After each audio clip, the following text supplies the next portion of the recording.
Welcome to Desi Plaza TV. Today, under the guest section, we have Mr. Mike Ghouse, who is a thinker, speaker, organizer, has done a lot of community work, and has been involved in community for so many years. Mike will tell us today about himself, his life, and his efforts bringing the community together. Welcome to Desi Plaza TV, Mr. Mike. Well, thank you very much, Manohar. I'm very pleased to be here, and I want to appreciate the efforts Desi Plaza TV is making to put together the profiles of different people in the community who have done some work, and also to narrate a story of us, Desi people, so the future generation can see our history on the videotape. Thanks, I'm glad to be here. Mr. Mike, tell me something about yourself, from where you are, how have you been brought up, and what is the inspiration of what you are today? That's a lot of questions, Manohar, but I will answer them. I was born and raised in Yelahanka, a suburb of Bangalore, India. I was born on a very auspicious day, in one of the most beautiful days for the Republic of India. It was the Republic Day on January 26, 1953. I was born that day, and my father was also a councillor of the town of Yelahanka. He was a mayor when I was born, and it's become a very auspicious day for me. I had a good grounding, and I come from a background of inheriting India's richness. What we're going to talk about, the pluralistic ethos, that is learning to live with each other's differences. That has been our history for nearly 5,000 years. And I'm very pleased that I was born. I'm very proud that I'm an Indian, and I bring that heritage to America, and I hope to contribute to enrich our society here in America with my Indian heritage, our values from there. Thanks for asking me that question. I grew up in Yelahanka. I was there until 1977, and it was quite a rich experience. Throughout my life, the foundation my parents gave me is very important. I want to share a few small things.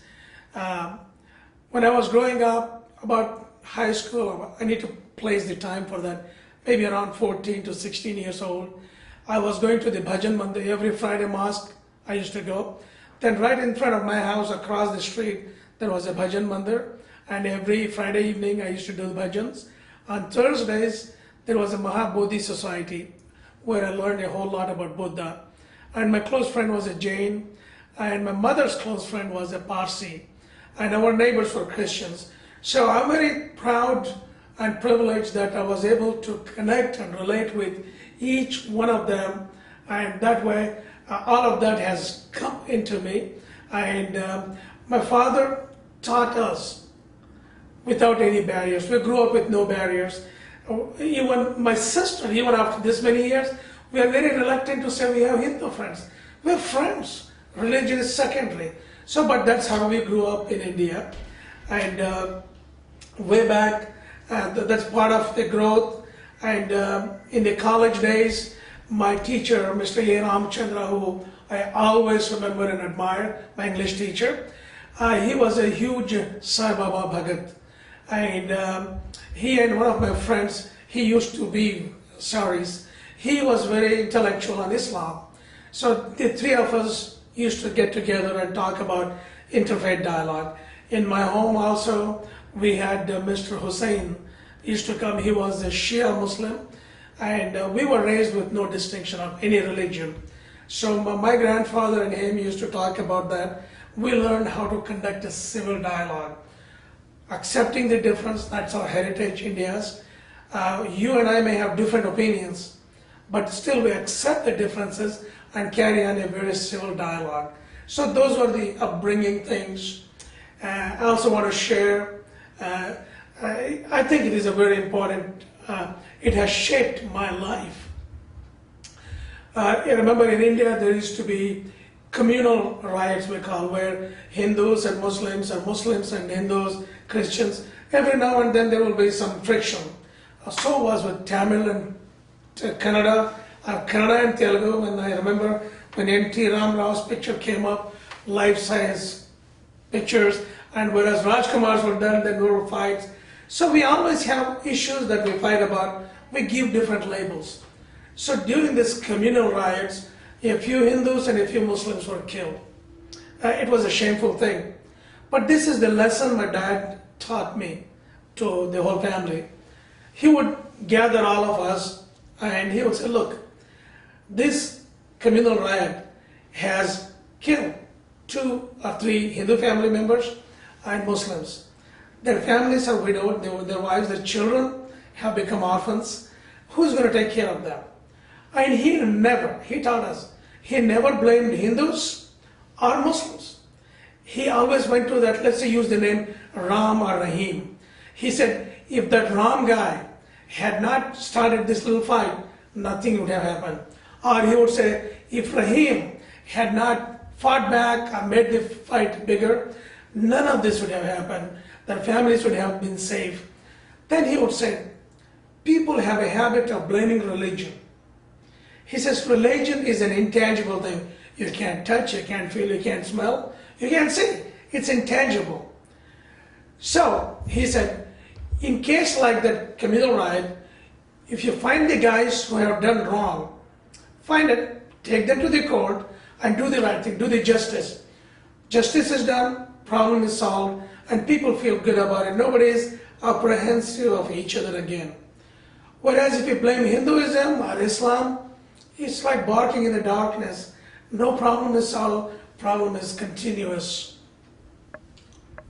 So when did you come to United States? I came in 1980. I was working in Saudi Arabia. That's where my name Mike comes from. I was working in Saudi Arabia. In 1977, my father passed away.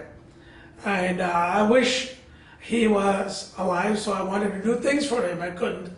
So during that time, I was in Saudi Arabia.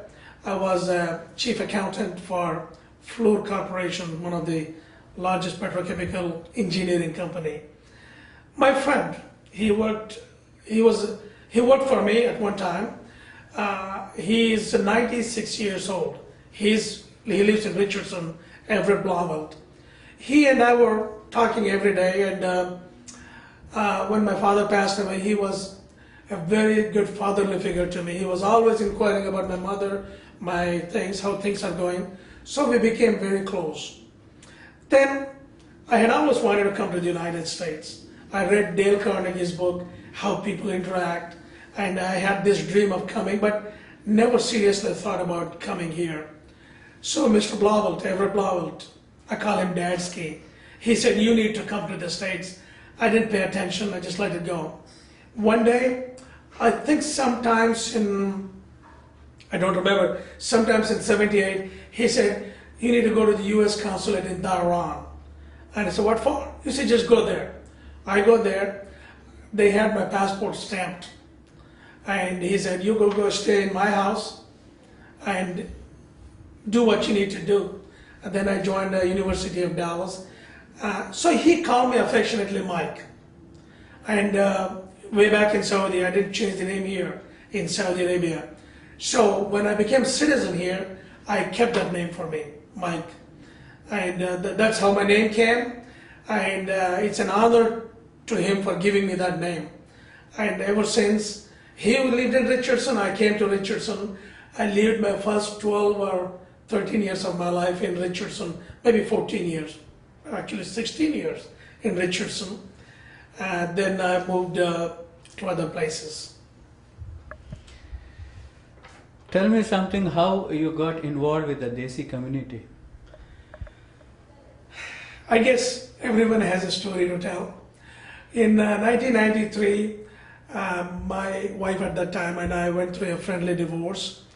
And at that time, I wanted to get out and meet people.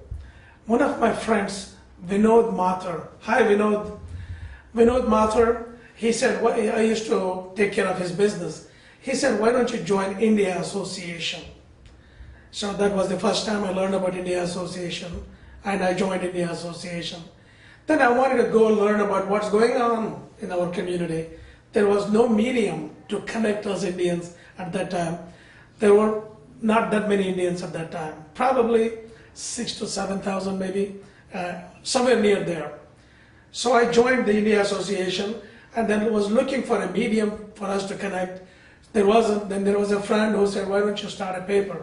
So I started the paper called Asian News. It was in 1993. And my focus on the paper was about all the Desi communities, India, Pakistan, Bangladesh, Nepal, and Sri Lanka. And then the news about the events, what's going on at the Hindu temple, the DFW Hindu temple was built down, what's going on at the mosque, or what's going on at the Indian Christian churches, or the Zoroastrians. We have about 50 families in Dallas, with the Jain community. So I started putting all those things together. That is even before Suleika or Eknazur and other sites came up. So that became a center, focal point for the entire Desi community to look into it and come together, get to know, go to the events, and the events were coming, and that's how I got involved in the community. Then 2 years later, we had a Desi TV. That was the first Desi TV. Shabnam Madgill, myself, we started there. Another friend of ours, I'm losing his name. So my friends, Shabnam Madgill, Shiraz Mithani, and myself, we started a program called Desi TV. It ran for about 6 months. It was a good effort, like what you're doing. We brought all the stories. Then somebody approached me to do a radio program. And that was the first commercial. India Association always had a Radio Bharti, has always been there. But we started a program for the kind of a business like. We started on Saturdays for 3 hours.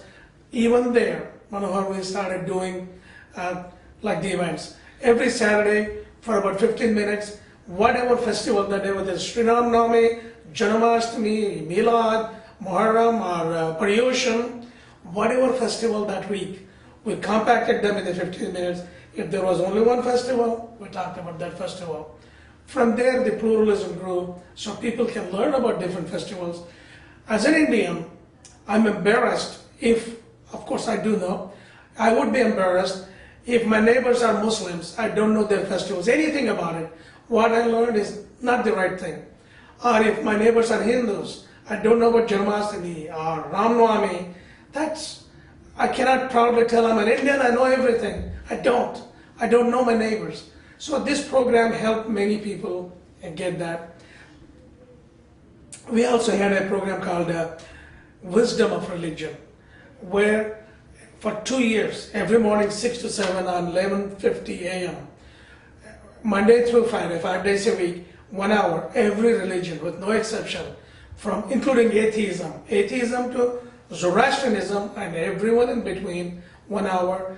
It was not about the theology, it is not how you worship, but what does it mean to a common person on the street? What does Jesus said, follow me means? What does when Krishna says, surrender to me? Or Allah says, submit to my will? What does it mean to a common person who is not conditioned with a religion, or who is not a Hindu or a Muslim or a Jain or a Christian? So with that idea, we did the educational program, and I did some workshops on religion called Understanding Atheism all the way to Understanding Zoroastrianism. At the end of the program, we gave a certification that you are a pluralist, meaning you have a good knowledge about every religion. And we need to. As people living in this society or India, these are the only two places in the whole universe, England plus England, where you have people from every faith living together. And we need to know each other so we can have a better life for all of us. So pluralism has its beginning in 1996, I believe. I knew everybody at the Thanksgiving Square here in Dallas. In Thanksgiving Square, I wanted to join, become a member. I remember I was a pluralist, also I was an atheist. I did not follow any religion all the way until just 2 years before 9/11. I didn't follow any religion, but I was in every religion. So I wanted to apply for membership at Thanksgiving Square. They denied it because I was not a Muslim, Hindu, or atheist or something. They didn't have a room for atheists, so I was not. Then I said, heck with it. We want to create an organization that embraces everyone regardless of their belief. So the pluralism came from there. And at that time, many people even could not pronounce the word pluralism. But India is all about pluralism. Indian society is about pluralism.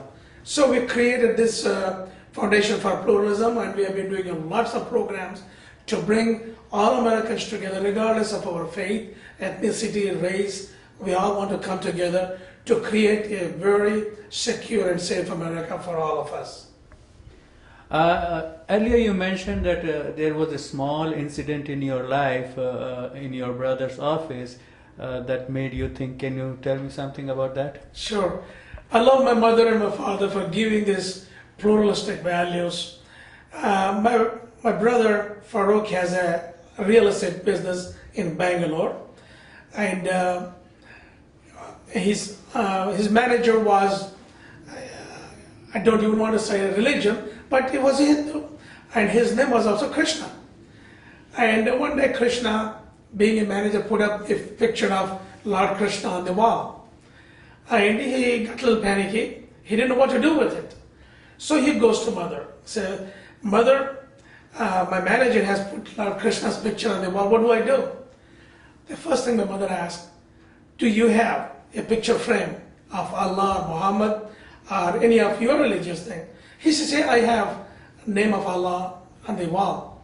So that solves it. She said, you have yours, he has his. What's the problem?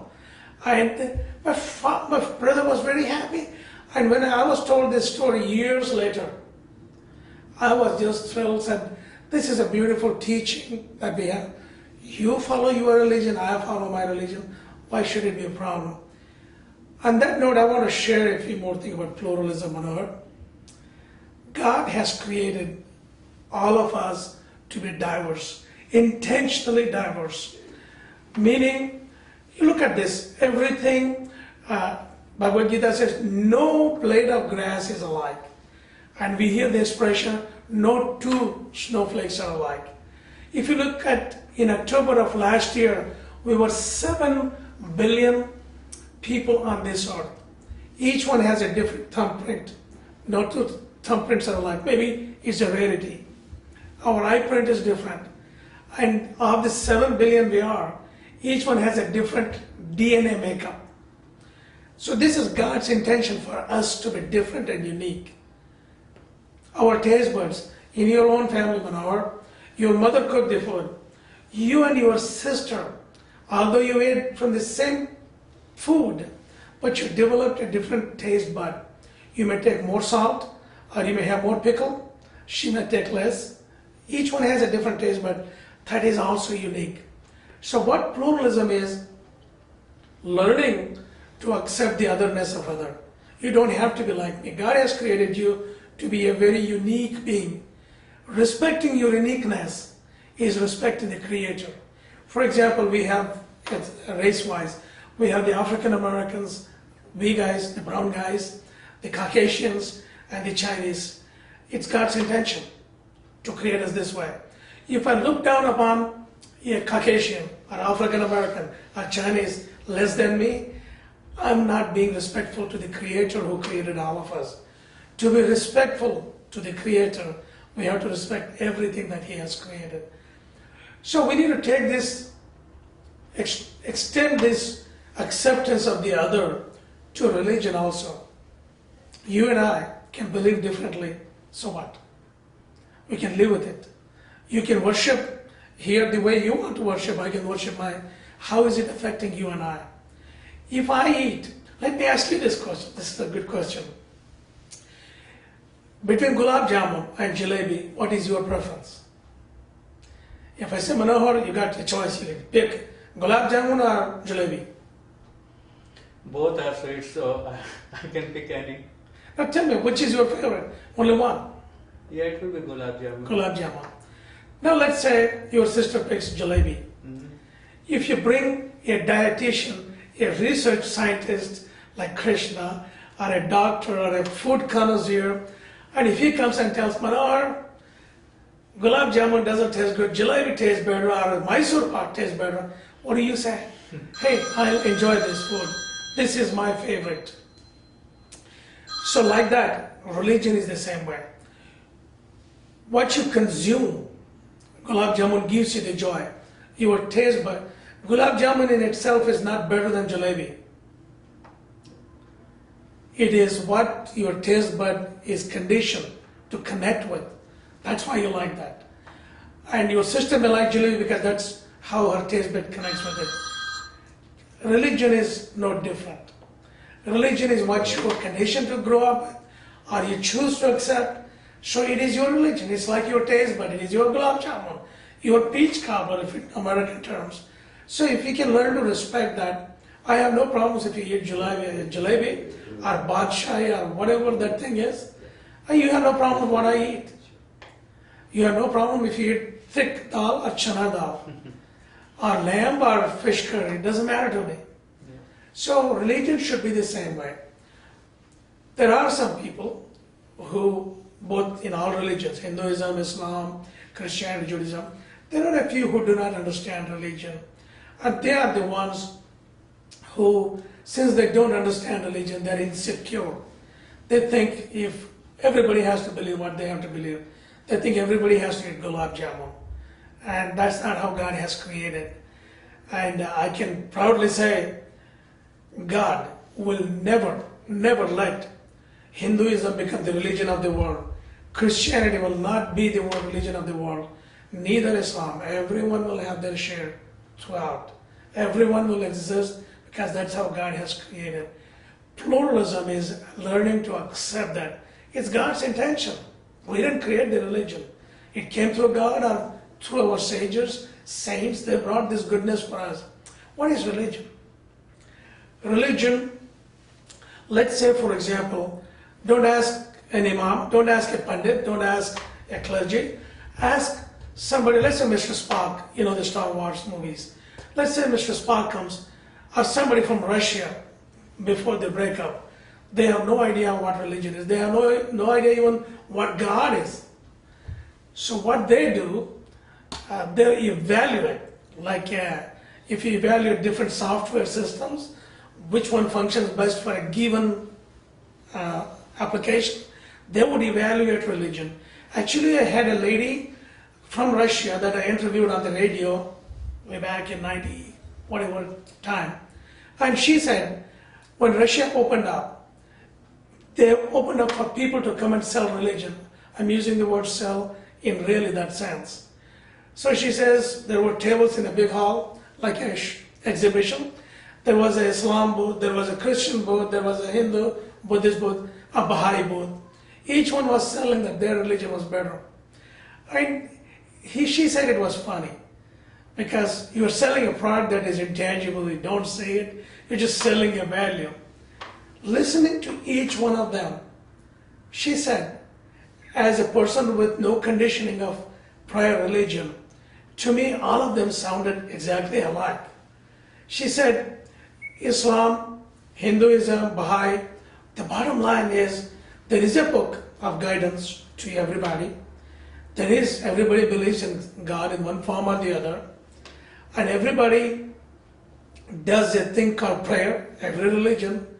And in the prayer, people bow, lean, prostrate, all things.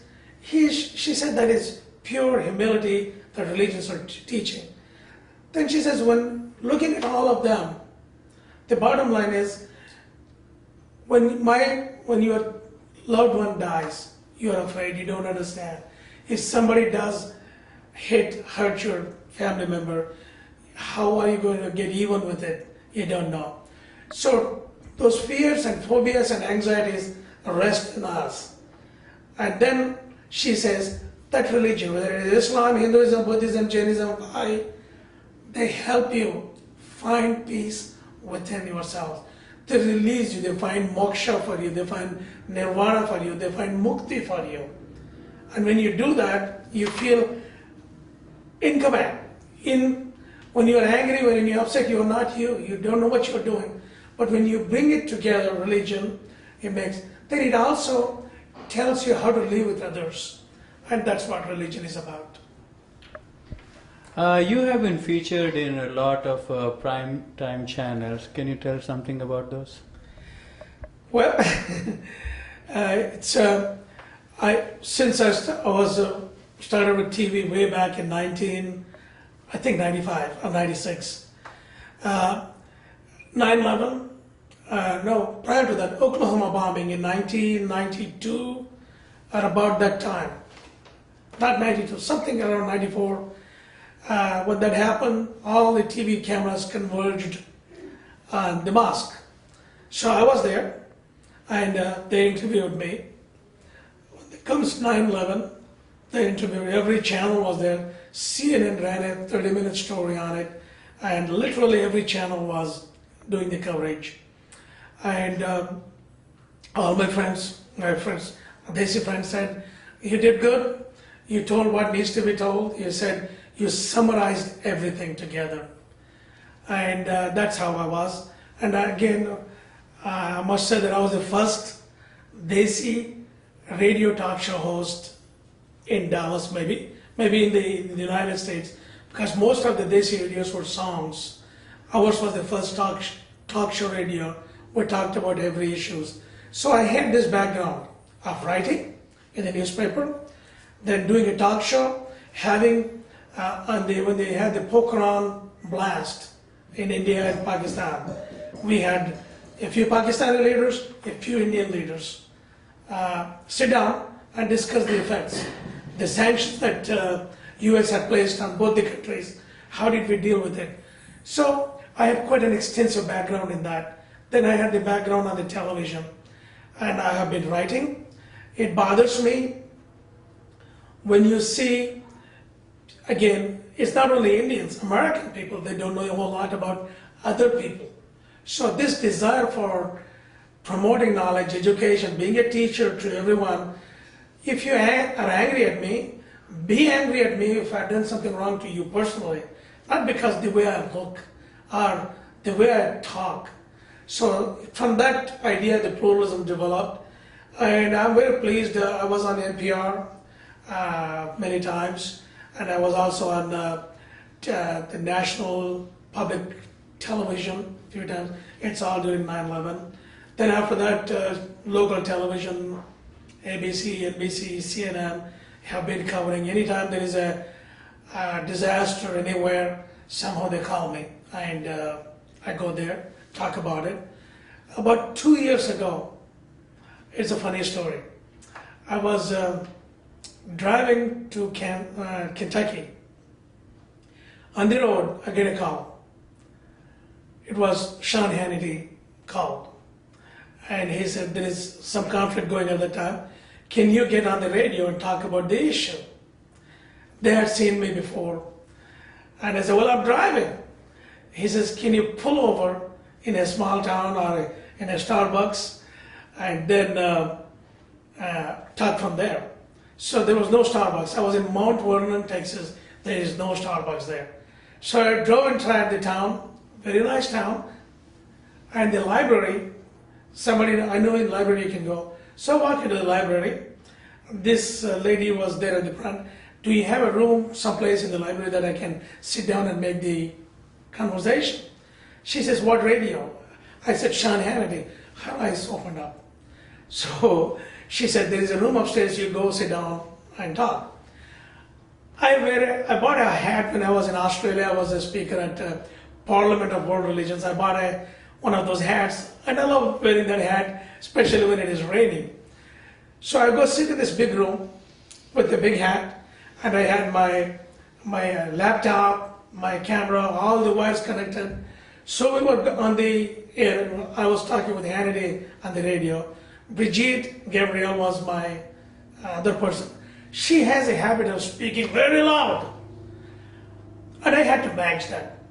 We were talking about terrorism, and she and I were going against each other loudly, and all of a sudden there was a pin drop silence. I heard the third sound. I looked, all the ladies from the library, the managers were all standing. I looked at them. I started screaming, stop it! You are talking about terrorism. We don't know who you are. Stop it! They were scared. And I said, what's the issue? I'm on the radio. They didn't say anything. So I continued back. Sean Hannity said, what was going on? They said, nothing, Sean. So we went back on the radio. Then a few minutes later, I hear a big foot walking in, and there it was. I looked up. The police chief of Mount Vernon was there to arrest me with the handcuffs. He said, "I'm here to arrest you." I said, "What for?" And I said, "You were talking about terrorism. What is all these gadgets here?"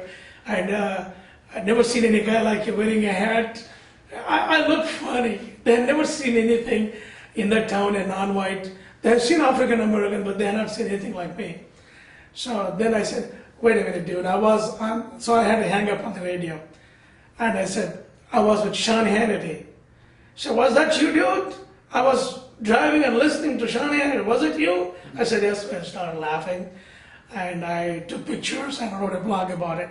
So, but once you know each other, a lot of these things, after that, Sean Hannity and I have been on his program for about 45 times. I have been on his TV. On TV, usually it is a 7-minute segment. Just on Monday night, it was Mitt Romney was there, and Newt Gingrich, then Santorum. Right after that, me and the other lady, Bridget, were there. It was a busy night.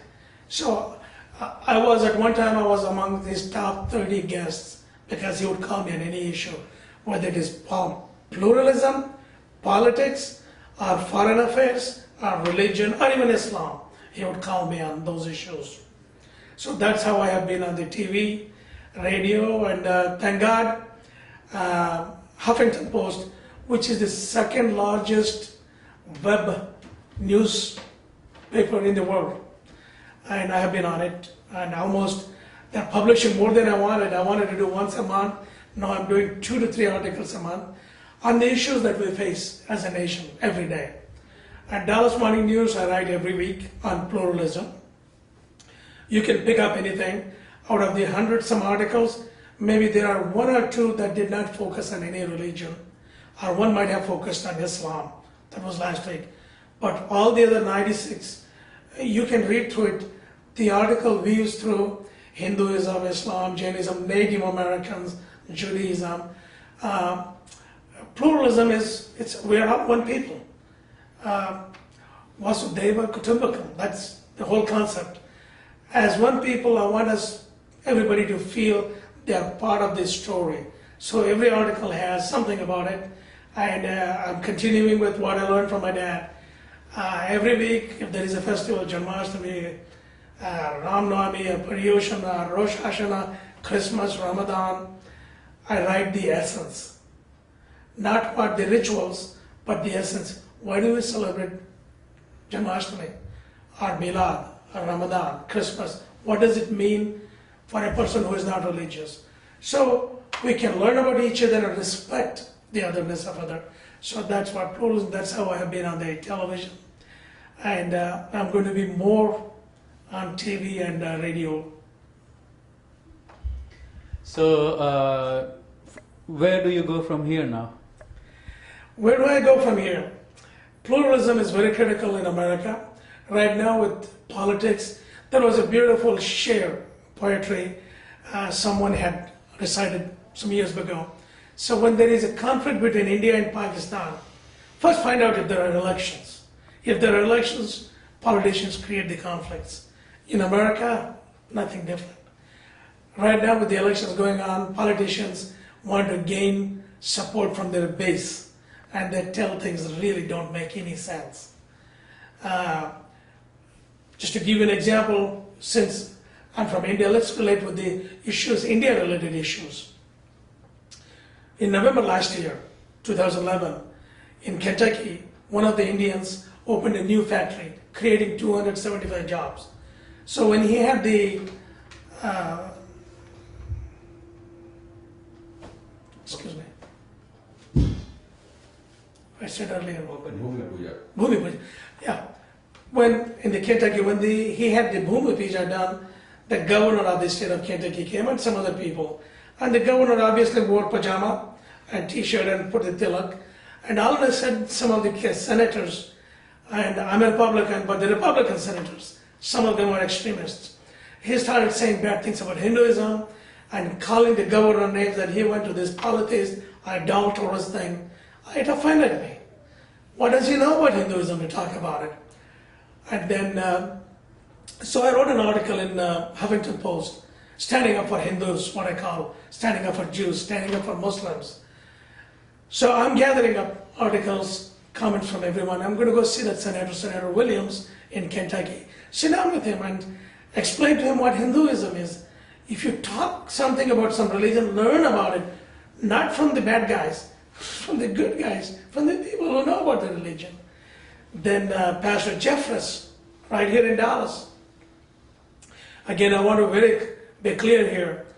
We cannot stereotype anybody, meaning it's not Hindus, it's not Muslims, it's not Baptists. Individuals are bad, never the religion, never the group. So Pastor Jeffress happens to be a Baptist, but there are more good Baptists than him. He was, when he introduced Rick Perry for the governor, he called Buddhism, Hinduism, Islam, Mormonism cults, something inferior in his mind. In Dallas, he did something like that. So I get engaged in that. So we are creating an organization called American Together Foundation. And thank God Sean Hannity has been promoting, right after the show, I was looking at various newspapers. It's all there, America Together. Pleased that I'm getting so much recognition, not me, my organization. The simple goal of America Together Foundation is to create a society, Vasudeva Kutumbakam, where no American, 312 of us, be afraid of the other. That is the ideal society we all need to create. Our Constitution supports us. Martin Luther King said that. One of the nicest sayings by one of the Native American chief, he says, we didn't create this earth. Man did not create this. This was created by someone else. The plants, life, humans, animals, we all live together. We all coexist. We're interdependent and dependent. And we cannot live by ourselves. We need all of these things for us to survive. If you mess with one of these strands in the web, you're messing the whole web. That's such a beautiful saying. So taking that saying, I'm making a documentary called America Together, Americans Together. How do we create a society where none of us have to be afraid, suspicious of each other? I have interviewed many of them. And then I'm also going to be interviewing many presidential candidates. And the documentary will be out. And you also mentioned about articles. I have written over 1,000 articles so far, published, all over the world, including, I wrote an article, How to Be Happy. Tehran Times published. In Indonesia, they have published it. So articles and 2 books are coming up. One is on pluralism and one is about Americans together to build a better America. So these are the books. The television thing is going on there. And the organization will have, that was my dream to bring the organization. In the organization, our advisory board will have from atheist to Zoroastrian, everyone in between. Republican, Democrat, Libertarian, from every ethnicity, from women's civil groups. It is an organization where all Americans come together and create a society that's good for all of us. So that's where I'm headed to. That's where I'm working right interview. We were happy to know a lot about you and what good you have been doing to our community in North America. And thank you very much. Well, thank you. Thank you, Manohar. Thank you, Krishna, for doing this program. This way our folks, the Desi folks, can get to know about other Desis that have been in the town for a long time. Maybe some other time I'll tell their stories, how we all began here. But I'm so pleased to be here, and thank you so much for doing this. And Jai Ho to Desi TV. Thank you very much. Thank you. Thank you.